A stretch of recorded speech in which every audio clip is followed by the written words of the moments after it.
నమః. హరి ఓం. శ్రీ మహాగణాధిపతయే నమః. శ్రీ మహాసరస్వత్యై నమః. శ్రీ గురుభ్యో నమః. హరి ఓం. యకర్తా జగతాం భర్తా సంహర్తా మహసాం నిధిః ప్రణమామి తమాదిత్యం బహిరంతస్తమోపహం. జ్యోతిష్యం చెప్పాలి అంటే జ్యోతిష్యం ఎవరి వల్ల జరుగుతుంది అనేది తెలియాలి. యకర్త, కర్త అనేవాడు ఎవడు? జగతాం భర్త, జగతిని మొత్తాన్ని భరించేవాడు భర్త, జగతిని మొత్తాన్ని పోషిస్తున్నాడు. యకర్త జగతాం భర్త, సంహర్త అందరినీ సంరక్షించేవాడు సంహర్త, మహసాం నిధి ప్రపంచం మొత్తానికి అవసరమైనవన్నీ కూడా ఇచ్చి దాచి మనం గనక ఒక నెలకో సంవత్సరానికో బియ్యము పప్పు ఉప్పు చింతపండు అన్నిట్లా చేకూర్చి పెట్టుకుంటామో ఈ ప్రపంచమందు ఉన్నటువంటి జీవరాశులు 84 లక్షల జీవరాశులు ఉన్నాయి. వీటన్నిటికీ తగిన ఆహారాన్ని ఇచ్చేటువంటి వాడు యకర్త జగతాం భర్త సంహర్త మహసాం నిధి, నిధి లాంటి వాడు. ప్రణమామి తమాదిత్యం, నమస్కారం చేస్తున్నా. నేను ఈ జ్యోతిష్యం చెప్పటానికి నాకు ఆ వాక్కునివ్వమని ఆయన్ని ప్రార్థించి ఇప్పుడు 2025 సంవత్సరం మే నెల 2వ రాశి వృషభ రాశి ఫలితాలు. ఈ వృషభ రాశి పూర్తిగా బాగుంది. బుధుడు, శుక్రుడు, శని, రాహువు, కుజుడు మొత్తం 5 గ్రహాలు బాగున్నాయి. ఈ రాశి వాళ్ళకి మరి వ్యాపారస్తులకి, ఉద్యోగస్తులకి, ఇళ్ళు పొలాలు వ్యవసాయం చేసుకునే వాళ్ళకి, ఇళ్ళు కొనుక్కునే వాళ్ళకి, ఇళ్ళు కట్టుకునే వాళ్ళకి, వివాహం కావాల్సిన వాళ్ళకి, వివాహం అయిన వాళ్ళకి సంతానం కలగటానికి అన్నిటికీ కూడా చాలా మంచి సమయం, చాలా బాగున్నది. తర్వాత గురువు కూడా ద్వితీయానికి మారబోతున్నాడు, చాలా బాగుంటుంది. ఈ వృషభ రాశి చాలా ఇప్పుడు చెప్పాలంటే చాలా బాగున్నది అని చెప్పాలి. అయితే దీంట్లో చదువుకునే పిల్లలకు కాస్త ఇబ్బందిగా ఉంటుంది. కేతువు బాగాలేడు. శాస్త్రం ఏంటంటే నూరా వీపుకు దెబ్బలు తాకే అని, నూరు కొంచెం జాగ్రత్తగా పెట్టుకోవాలి. ఒకడు అనాకారు ఉంటాడు, మనం చూసి మెదలకుండా పోతాం. అబ్బో వీడు పెద్ద కోచిలాగా ఉన్నాడు రోయ్, భలే పుట్టారా వీడు, ఎట్ట పుట్టారా నువ్వు అంటాడు ఒకడు. నీవు బాగుంటే బాగున్నావు, వాడు విమర్శిస్తే వాడు పట్టుకుని కొట్టెళ్తాడు. అట్లాంటి కేతు వల్ల దుర్భాషలు వస్తాయి. దుర్భాషల వల్ల చాలా బాధలు పెరుగుతాయి. కాబట్టి ఈ రాశి వాళ్ళకి చాలా బాగుంది.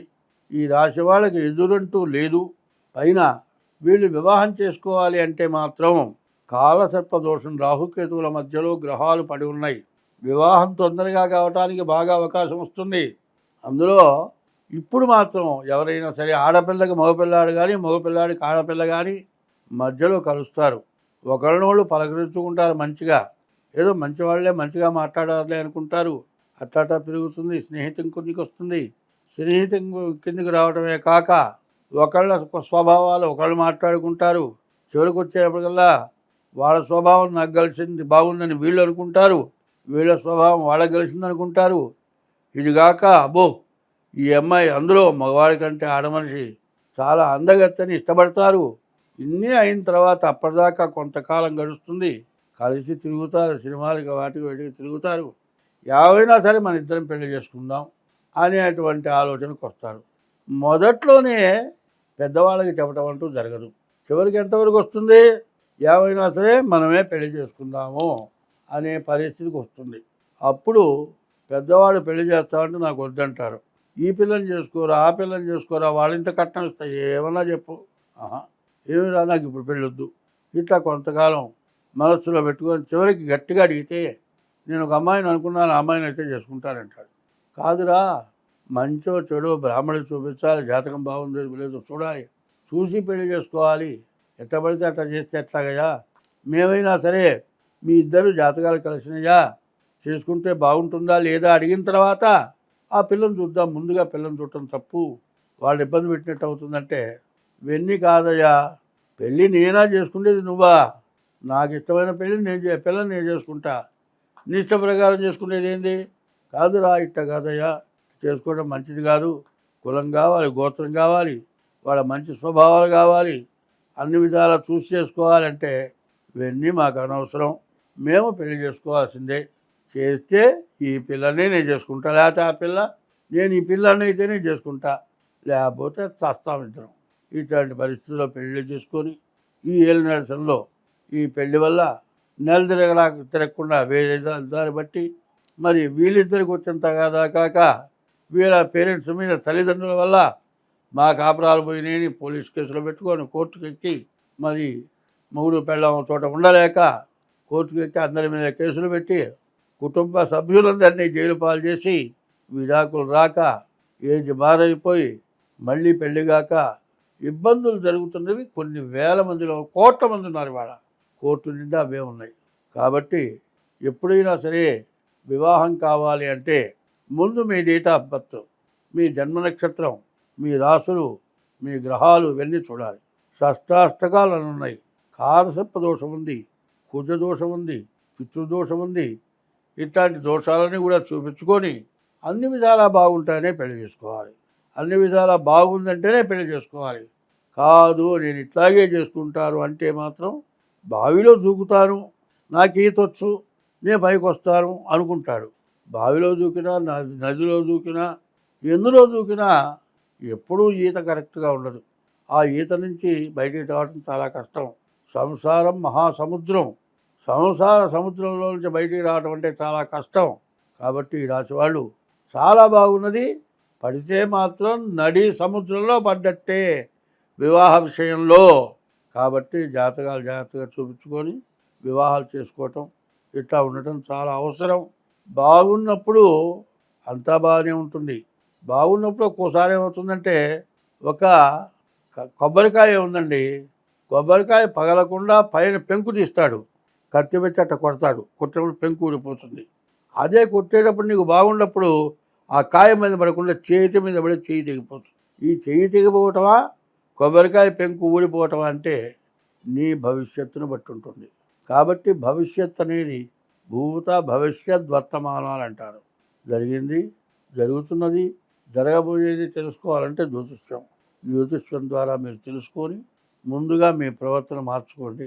కారణం ఏంటంటే ప్రతి వ్యక్తికి కూడా ఈ జ్యోతిష్యం చాలా అవసరం. డేట్ ఆఫ్ బర్త్ లేకపోతే హస్త సాముద్రిక ద్వారానైనా సరే కింద మా ఫోన్ నెంబర్ని సంప్రదించి మీ జాతకం చూపించుకొని ముందుకు అడుగు వేయండి. ఎప్పుడు కూడా మనం బాగుండాలంటే ముందు ఎట్లా చేస్తే బాగుంటుంది అనే నిర్ణయం తీసుకొని చేస్తే బాగుంటుంది. దానికి మొట్టమొదటిగా జాతకం చూపించుకోవడం అవసరం. ప్రతి వాళ్ళకి కాలసర్ప దోషం, ప్రతి వాళ్ళకి కుజ దోషం. ఇది దేనికి వస్తుంది? జాతకం చూడగానే నీకు కాలసర్పదోషం. ఎందుకు వచ్చిందయా? పావును చంపితే వచ్చింది కాలసర్పదోషం.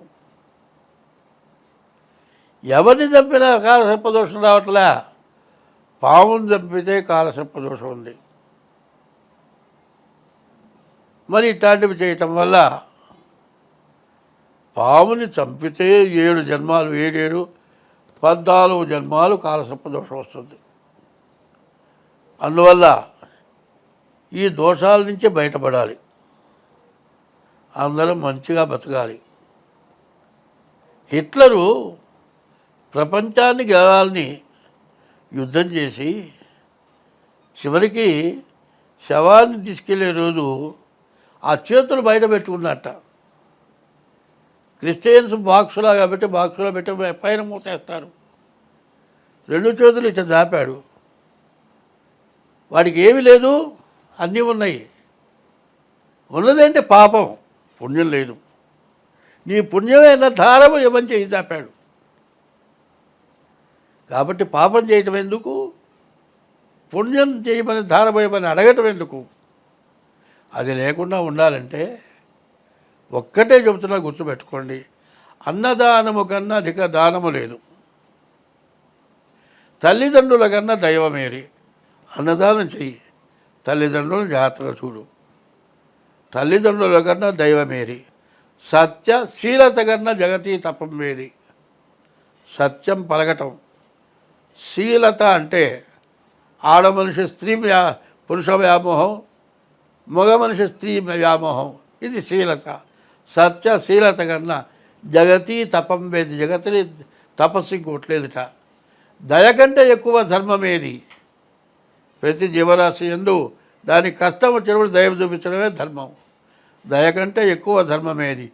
సుజన సంగతి కన్నా చూడలాభం ఏది. మంచిని చూడటం వల్ల వచ్చే లాభం ఇంకోటి లేదుట. సుజన సంగతి కన్నా చూడలాభం ఏది. క్రోధం కన్నా శత్రుత్వం ఏది. క్రోధం పెట్టుకొని వాడిని ఏదో చెయ్యాలనుకొని చేయటం అంత నీచమైన పని ఇంకోట్లేదు.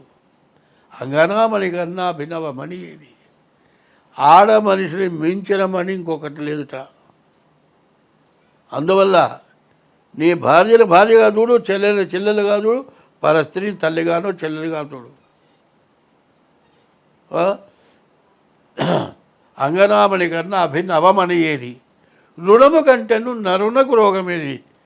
అప్పుంటే ఆ రోగాన్ని మించిన రోగం లేదు. రుణము కంటేను నరునకు రోగం ఏది. ధరణి అపకీర్తి కంటేను నరకం ఏది. వీడు దుర్మార్గుడు అనేటువంటి పేరు కంటే నరకం ఇంకోట్లేదు. ధరణి అపకీర్తి కంటేను నరకం ఏది. సర్వదా కీర్తి కంటేను స్వర్గం ఏది. నీకు కీర్తి నువ్వు మంచి పని చేస్తే కనబడ అయ్యా నమస్కారం అంటాడు. దానంత స్వర్గం ఇంకోట్లేదుట. ఇది ప్రవర్తన ప్రతివాడికి కావాలి. జ్యోతిష్యం కానీ దేవతా పూజలు కానీ వీటన్నిటికంటే తల్లి తండ్రి గురువు దైవం ఇవి సక్రమంగా ఉంటే భార్యకి భర్త దైవం, భర్తకి భార్య దైవం. ఈ రకమైన ప్రవర్తన ఎవరికైతే ఉంటుందో వాళ్ళకి ఎప్పుడు ఎటువంటి కష్టము రాదు, నష్టము రాదు. నాబోటి వాడు చెప్పాల్సిన పని లేదు. స్వస్తి.